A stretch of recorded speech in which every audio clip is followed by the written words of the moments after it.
Dear children, now we shall deal with the next point from our chapter.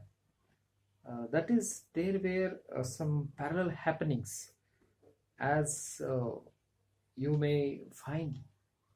This Mahatma Gandhi has led various agitations movements.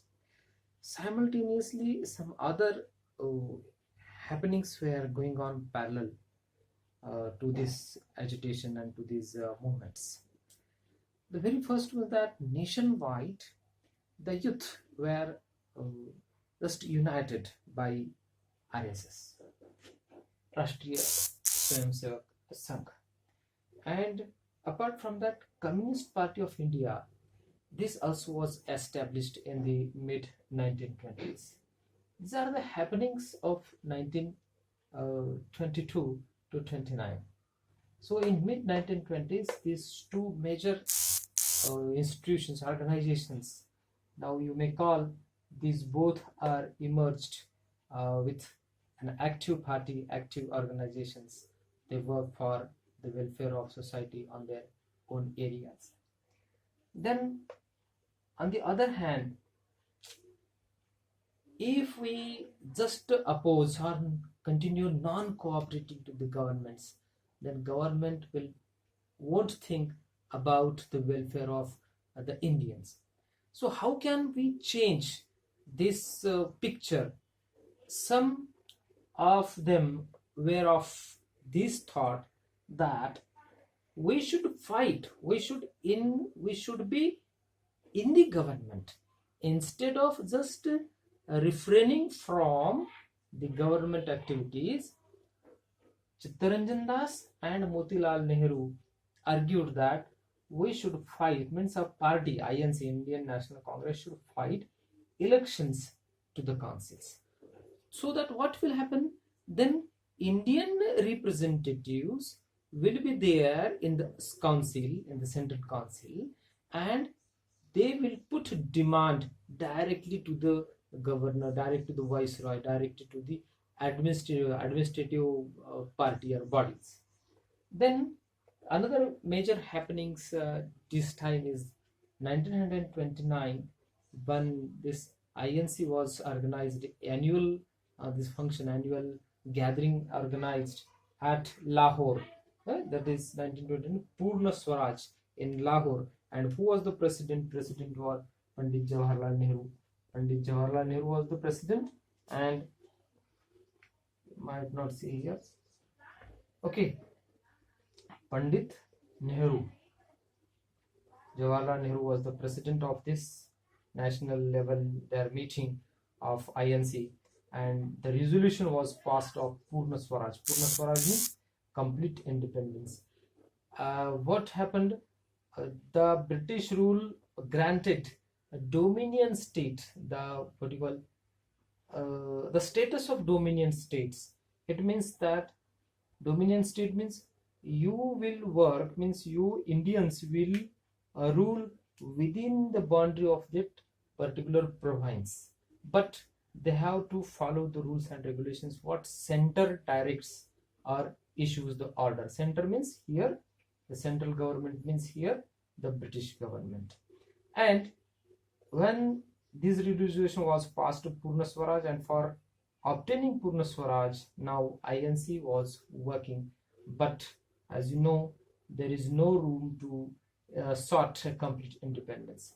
But still, Indians had observed this day, January 26 in 1930.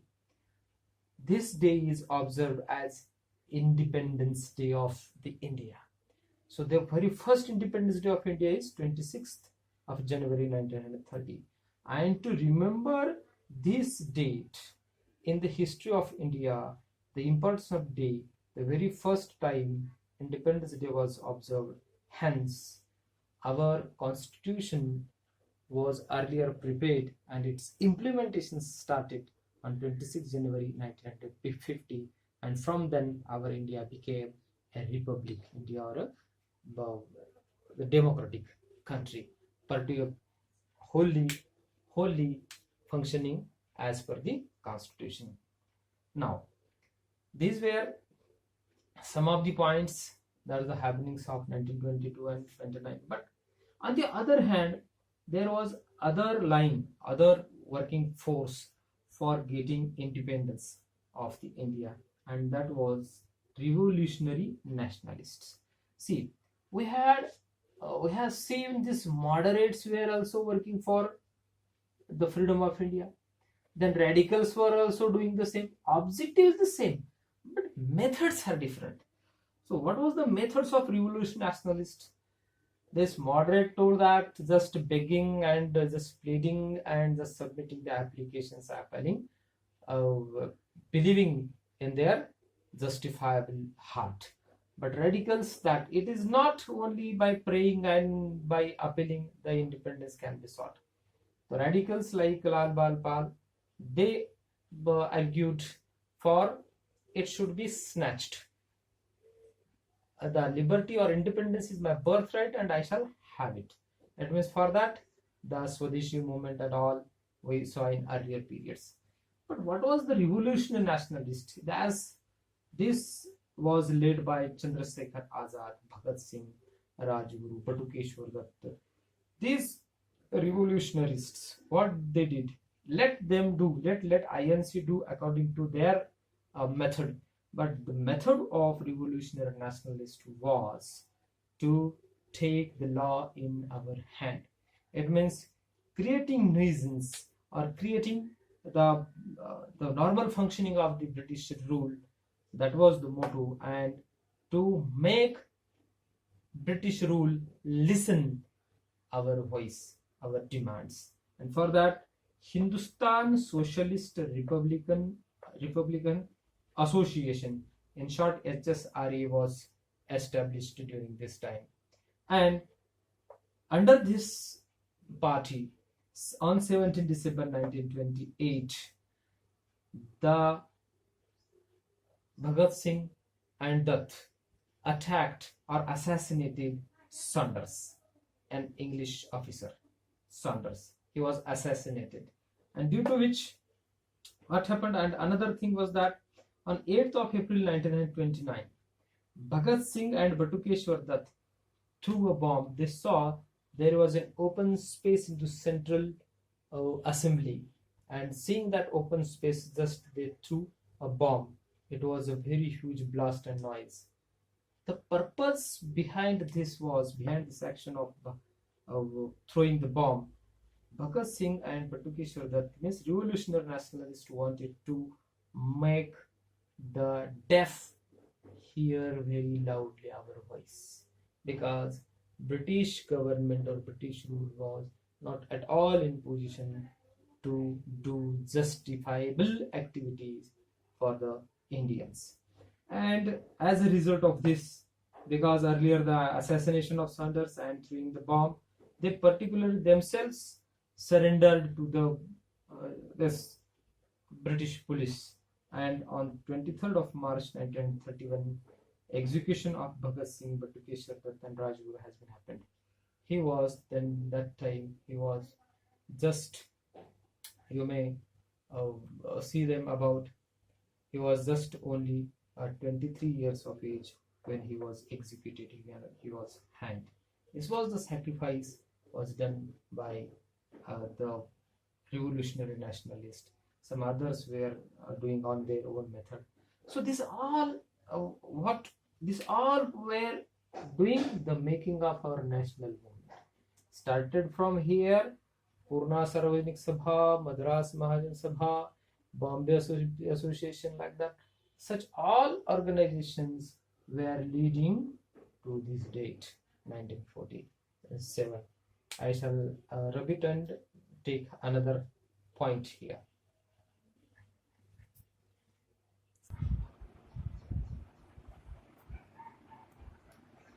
Now we have here, just see this next point from this chapter is the March to Dandi, or it is also known as Civil Disobedience Movement.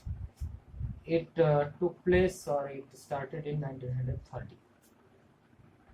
Its commencement is with the action of making salt or producing salt. Gandhiji thought that how the all people, irrespective of their caste, religion, and status or economic status, rich and poor, everybody should participate such movements. And for that, during that time, what happened? The salt production, salt was now thus only the government or this administration has the monopoly over to produce the salt.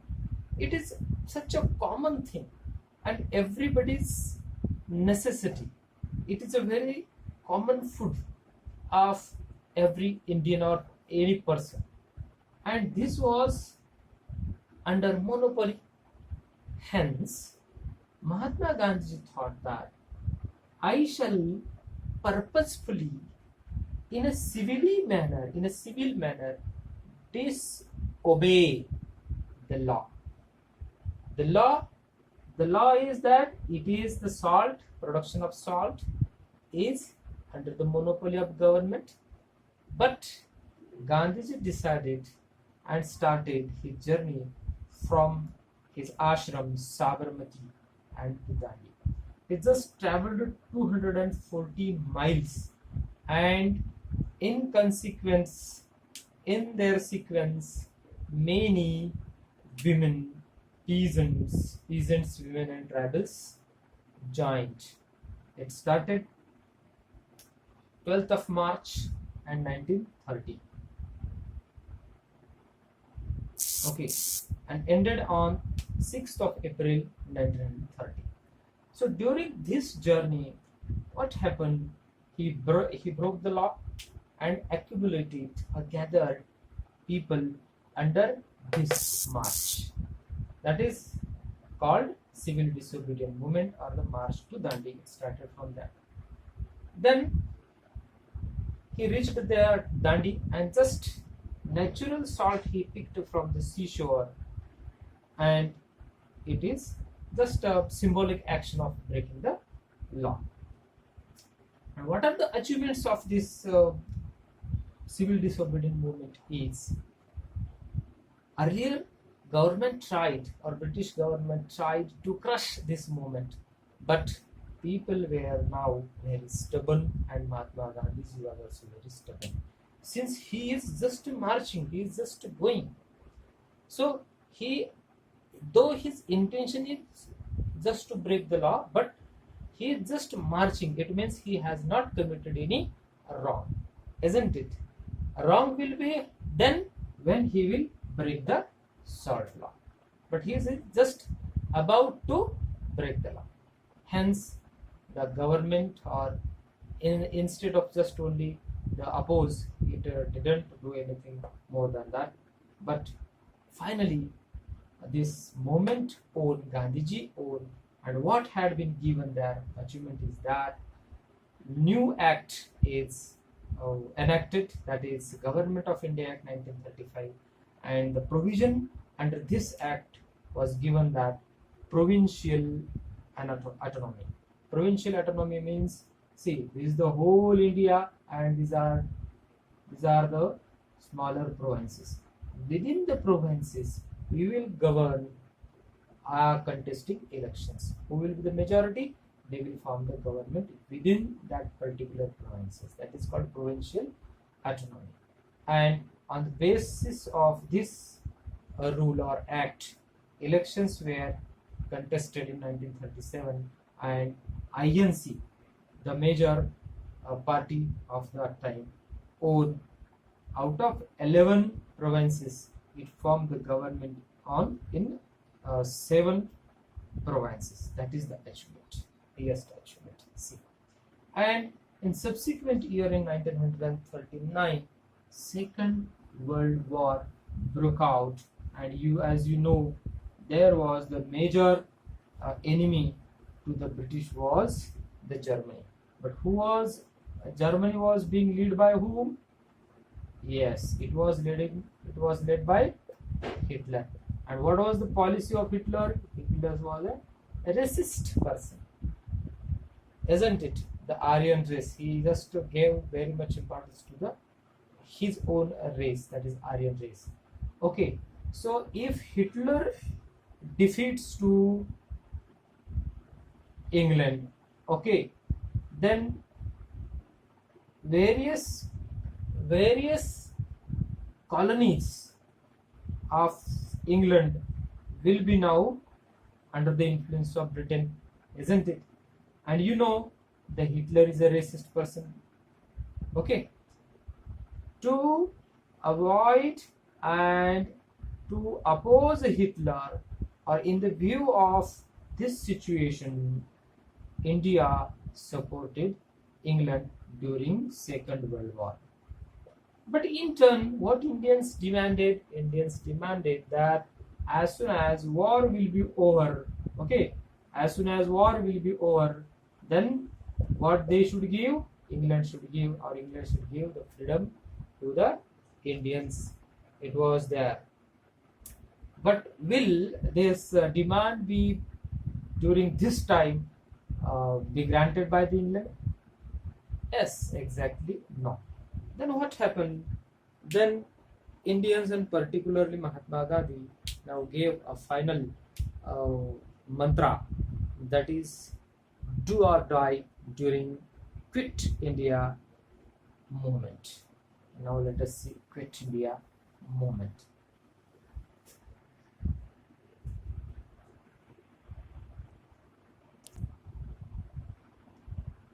See here how this Quit India came into existence is what happened during this Second World War time. Second World War is from 1939 to 1945. During this time, as you know, that India, with a condition, supported to the Britain in this war, but still British government didn't approved or allowed, considered the demand of India, that is quitting or letting India free. And Gandhiji, see, 8 August, okay, remember, 8 August 1942, he just gave the mantra, a slogan, do or die. This is the time. Either you do or you must die. This is the situation. Because this British won't quit India easily. So we have to do. How to do? Either you do and let the British go, that is quit. Or if they are there, then there is no other chance to survive under the tyrannical rule of the British. So in 8 August 1942, he has given the slogan, and he had that apprehension of arrest. What the apprehension of arrest? That leaders may be arrested. So people must have to guide themselves. People will be themselves the leaders. Okay? People will be themselves the leaders. And that is why on 9th of August 1942, the nationwide agitation or Quit India movement, as Gandhiji had told to the British to quit India. Quit means just quit and go to your own country and let India be a free nation. So, under this slogan, do or die, on 9th of August 1942, this the what you call a revolutionary, the movement, Quit India movement, started, and that is why we consider this date, 9th of August, as a Kranti Din, Revolution Day, Kranti Din. That is this Kranti. Okay, then how the people reacted? People reacted on this call. They attacked the communications, because immediately the force, the military force or police force, would attend this agitation and they would use to crush it. So how they will come? They will come on the receiving of the message. So the very first target of the nationalists was the communications. And symbol of state. Symbol of state means maybe the police, maybe the collectorate, maybe the Tahsil office, whatever the established or regulated and controlled by the state or government. That is the symbols of states. That all were attacked. And will now British be silent whatever they are doing? In one hand, they are busy in Second World War, and on other hand, they have to manage this civil agitation or civil movement or the happenings within the country, except the battlefield. So what they did, they crushed the tide. They arrested, maximum leaders were arrested on the very next day on 9th of August. Arrested. Now the people had their in their mind this slogan, do or die, and this started. So it is told that the report says that by 1943, 90,000 people were arrested, 1,000 had been prayed to the bullets of the police firings, and many of the crowds were attacked by the bombing from the aeroplane that happened here during this time. Then this situation was a very horrible situation, and by now many of the nations were just away against imperialism. Okay, why the Second World War has broke out? It is because of their mutual contesting, mutual what you call battles, and the mutual crisis on various colonies. Because of that, this imperialism should be renounced, and every nation or every other group, other identity of each nation has been set free.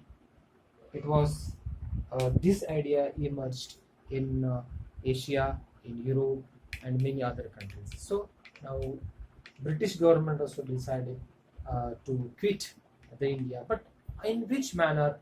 The later stage the government shall be, that has been also decided. Let us see that one.